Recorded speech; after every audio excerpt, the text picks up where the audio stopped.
Bueno, también les recordábamos esta mañana que el Frente Amplio está cumpliendo su medio siglo de inauguración, y para repasar un poco la historia a la luz de la actualidad, ¿no? Porque llega este aniversario que llega como oposición en un contexto muy particular también de pandemia.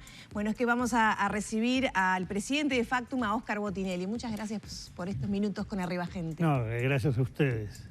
Bueno, ¿qué análisis se puede hacer de este medio siglo de vida del Frente Amplio? ¿Cuánto ha cambiado desde el inicio, pasando por el gobierno hasta ahora ser oposición? Primero, lo que me asustó un poco estar hablando un medio siglo, cuando yo en ese momento yo era un periodista y con varios años de actividad. El tiempo pasa para todo el mundo. Bueno, no, claramente el Frente Amplio hay que ver varias etapas, ¿no? La que estamos viviendo hoy es una etapa totalmente distinta y original, que es ser oposición, después de haber sido gobierno. Antes tuvo dos grandes ciclos: el ciclo de su nacimiento hasta la llegada al gobierno, es decir, un ciclo opositor con distintos periodos, y luego los 15 años de gobierno, ¿no? Entonces, esto es una realidad completamente distinta.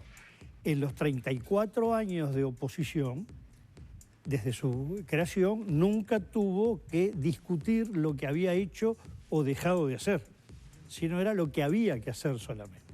Eso es un cambio no menor. Dentro de los 34 años de oposición, también hay que marcar que, bueno, uno, el nacimiento es un momento muy especial del país. El país estaba en un momento muy convulsionado, con medidas prontas de seguridad, con después ya vino la suspensión de garantías, estado de guerra, que de un país tenso, dividido en términos extremos, digamos. Bueno, luego viene el largo periodo del régimen autoritario, lo cual para el Frente Amplio significó, para empezar, su líder 10 años en prisión, mucha gente en el exilio. Luego ya viene una etapa muy importante del Frente Amplio, que es su participación, yo diría, decisiva en la forma en que se hizo en Uruguay la transición del régimen autoritario a la restauración democrática. Luego, bueno, ya una etapa de construcción que lo lleva rápidamente a ya hacer algo de gobierno. Es decir, a partir de la elección de 1989 ya tiene el gobierno departamental, con lo limitado que es en competencias, pero ya no es una fuerza que está totalmente, digamos, a la intemperie. Y después, bueno, de 15 años en el gobierno de Montevideo, alcanza el gobierno nacional y sí, cambia totalmente la etapa. Yo creo que esta periodización es muy importante, porque cada una corresponde primero a estados distintos del país, ¿no? Claramente, entre el Uruguay de 1971, 72, 73, Uruguay muy violento, y el Uruguay de la restauración democrática, son dos extremos, ¿eh? El país de los consensos, el país de la búsqueda de entendimiento. Incluso el Frente Amplio, los primeros años de restauración democrática, no estaba en el gobierno, pero no estaba en la oposición. Semanalmente se reunían en la residencia Suárez, Sanguinetti, con Tarigo, que tenía el doble rol, que a mí me pareció muy interesante, de vicepresidente de la República, lo cual quiere decir cabeza del Parlamento, y secretario general del Partido Colorado. Y Wilson Ferreira Aldunate, Líber Seregni, y por la Unión Cívica Humberto Ciganda, ¿no? Es decir, que hubo por lo menos 3 años, casi 4, en que el Frente Amplio tenía un papel también importantísimo en la toma de decisiones estratégicas del país, no en la ejecución de gobierno y sobre todo en lo económico. Ahí el Frente Amplio estaba claramente en la oposición, con mucha diferencia con la línea que seguía el ministro Servino, o el equipo económico Servino, Dabrié, Slinger, pero sí en una actitud de un consenso estratégico de país, ¿no? ¿En qué momento ubicarías, Óscar, yo no sé si es como una especie de subtítulo en este análisis que has hecho de estos 50 años de historia, en qué momento ubicarías ese quiebre que para mí muy importante que se da, y por qué se da cuando el Frente comienza a conquistar el resto del país? Es decir, hablemos del interior del país. Hasta ese momento El Frente era como una fuerza capitalina.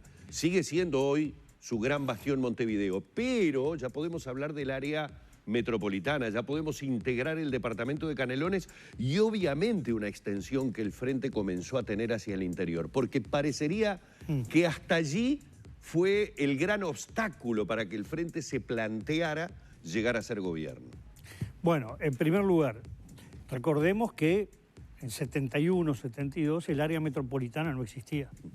Era o La Paz, Las Piedras, sí, ciudades dormitorios, pero cada uno con su individualidad, no existía este continuo que llega casi hasta el Instituto Adventista, digamos. Sí. Y lo otro eran balnearios. Paso Carrasco, Shangri-La, Barra de Carrasco, Shangri-La, Solimar, todo eso eran balnearios, no eran residencias. Cuando viene la restauración democrática hay un área metropolitana, es un cambio cualitativo en el país. Hoy el Frente Amplio tiene su dominio, digamos, en Montevideo y Canelones, es decir, porque se extendió la metropolización del país. Yo diría que es muy lento el pase del Frente Amplio de una fuerza metropolitana a una fuerza nacional, y uno diría que, mirado sobre todo electoralmente, es la elección del 94 que se observa ya un Frente Amplio de fuerte presencia en el interior, cuando casi empata con los otros dos partidos. Fue la elección del triple empate, donde entre el Partido Colorado primero y el Frente Amplio tercero hay 1,7% de diferencia, ¿no? Y en medio estuvo el Partido Nacional. Es decir, una elección que en otro país da lugar a estallidos revolucionarios, ¿no? Sí. Estallidos violentos. Bueno, ahí ya el Frente Amplio exhibe una llegada al interior del país. Yo creo que hay muchas causas, sin ninguna duda. Hay, los fenómenos políticos hay que analizarlos siempre donde hay fenómenos de muchas partes. Es notorio que los partidos tradicionales, se ve electoralmente en 1971 a 2004, van sufriendo una erosión, un desgaste que es paralelo al crecimiento de la izquierda. El Frente Amplio, en un momento Frente Amplio más Nuevo Espacio, después de vuelta todo unificado. Bueno, ese desgaste que tiene sus distintas razones, es muy largo explicarlo, pero que la gente no quedaba completamente satisfecha con lo que ocurría, encontraba una alternativa, creía en esa alternativa, y el Frente Amplio además va ampliando su base social, un Frente Amplio que cuando se funda está muy centrado en una clase media donde es muy fuerte el tipo de profesional, de empresas o empresarios más ligados a cosas técnicas, a cosas profesionales, y lo obrero en un país fabril.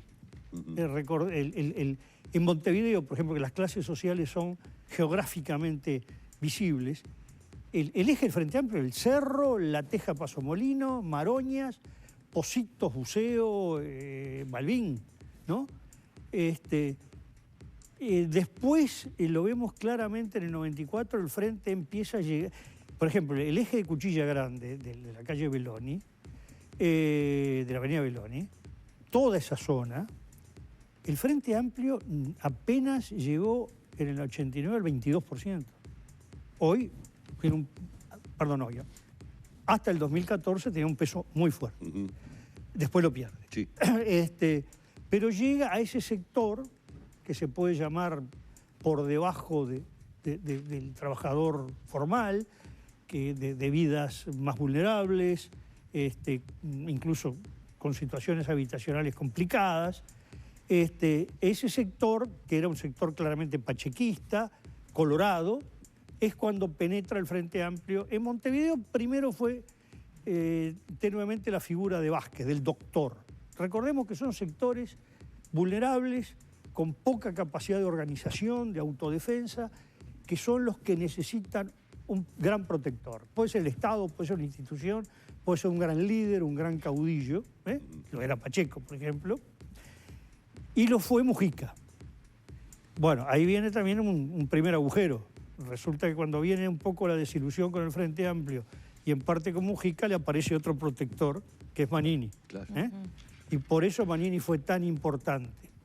Así como la desilusión en las capas medias, digamos, para ubicarlo geográficamente y no entrar en discusiones teóricas de qué es, bueno, la costa de Montevideo, yo qué sé, del Parque Rodó al Arroyo Carrasco y yo qué sé, de Avenida Italia un poquito más, un poquito menos al sur. Bueno, ahí apareció sobre todo gente joven o media joven, muy entusiasmada, con un candidato que el perfil que recibió esa gente, no discuto que sus ideas verdaderas o no, podía ser el de Astori 10 años antes, que fue Talvi. Y un poco esos dos agujeros fueron decisivos, que se nota entre octubre y el balotaje. El Frente Amplio más unidad popular, lo que es la izquierda, es el 40%, el balotaje es el 47%. Y ese 47%, grosso modo, es 1 de cada 4 colorados y 1 de cada 4 cabildantes en 2 niveles sociales distintos. Ahí fue la falla de la falta de figuras de renovación que hemos hablado en otras No, oportunidades. yo soy de los que busca elementos estructurales. Creo que las figuras reflejan situaciones estructurales, pero no son en sí mismas convocantes porque canten lindo, porque salten en el escenario. Es decir, lo que hubo es desilusiones. La clase media, sobre todo esa clase media independiente que trabaja por sí mismo, o la clase media de trabajos calificados, se fue desilusionando. No digo que fue la causa, pero el elemento que empieza es la reforma tributaria. Y es un desgrane, tanto que una cosa que ocultó los resultados buenos, aunque con pequeña pérdida del frente del 9 y del 14, es que la caída de la clase media fue mucho mayor que la que apareció en votos globales, porque el frente siguió creciendo en los niveles bajos y en los niveles de trabajadores, de asalariados. Para entender lo que estás diciendo, Óscar, simplemente porque me parece muy importante, estás poniendo sobre el IRPF y aquella creación atribuida al contador Danilo Astori, uno de los elementos que desilusionó o que pudo haber hecho variar el pensamiento de la clase media? Digamos, el IRPF ha jugado como 4 letras simbólicas. En realidad fueron muchas cosas. Donde estuvo toda la reforma tributaria, que es el IRPF, pero pues el IRAE, la actuación de la DGI, la actuación del BPS, pero toda otra serie de medidas. El votante uno lo notaba que lo ponían esas letras mágicas y hablaba de cosas que no tenían nada que ver con IRPF. Además no digo que la causa sea la reforma tributaria, sino que ahí empieza el primer cric, ¿no? Después vienen otros, muchos otros, ¿no? Una clase media que se sintió agredida, y acá el tema no es discutir si la clase media, porque por ejemplo, el Frente Amplio dice, pero con todo lo que se benefició, no importa cómo fueron las cosas, importa cómo cada uno la siente. La gente va a votar, actúa en la vida, de acuerdo a cómo cree que son las cosas, cómo las siente. A uno no lo convence que las cosas están bien en todos lados y a uno le va mal, ¿no? Y va a actuar como que a uno le va mal, no va a decir, yo me alegro que todos estén bien, ahora yo me voy a suicidar. No, ¿no? Entonces lo que hay que analizar es que la gente vota por lo que ve y lo que siente, ¿no? Discutir racionalmente, usted está equivocado, bueno, trate de convencerlo. Por ahí hay, y los sectores bajos que recibieron muchas ayudas, les cambió mucho la vida, pero en los últimos años se sintieron un poco desguarnecidos. La seguridad, sin duda, al final jugó. Nosotros sosteníamos, lo dijimos acá, no mueve la aguja, pero lo que hay que tener en cuenta es esto: nadie pierde si no hay otro que sea una alternativa. Yo, por más desilusionado que esté, no me voy donde estoy si no creo en otras cosas. Y la inseguridad golpeaba, pero no veía a nadie que fuera capaz, por lo menos simbólicamente, de creer que la podía resolver. Y ahí fue, en los niveles bajos, decisiva la aparición de Manini. ¿Por qué? Bueno, un general de 4 estrellas. Digo, yo creo que él la seguridad la puede arreglar. ¿Será verdad o no? Pero le daba una seguridad. Es decir, además de un trabajo territorial muy grande que hizo Cabildo, ¿no? Así como la clase media que necesitaba una ilusión, fue, sí, un fenómeno fugaz, pero fue Talvi, ¿no? que uno veía en la gente joven, universitaria, ¿no?, que encontraba una cosa nueva, distinta al político tradicional. No era el discurso duro a la izquierda, no era el discurso un poco que veía como antiguo de los otros dirigentes de los partidos tradicionales, y entonces lo sedujo, ¿no? Es decir, que no solo el Frente había perdido ilusión en mucha gente, sino que había encontrado... Lo mismo pasó en el interior. El Frente perdió mucho en el interior, perdió más en el interior que Montevideo. Y un sector que había conquistado el Frente y fundamentalmente el mujiquismo fueron las zonas periféricas de las ciudades, el entorno de Salto, de Paysandú, de Mercedes, de Melo, de Rivera. En Rivera el Frente Amplio salió cuarto, ¿no? Cuarto. Y los pequeños y medianos productores, por ejemplo, lecheros, granjeros, que el Frente Amplio había avanzado mucho y ahí perdió, porque bueno, la gente se sintió insatisfecha.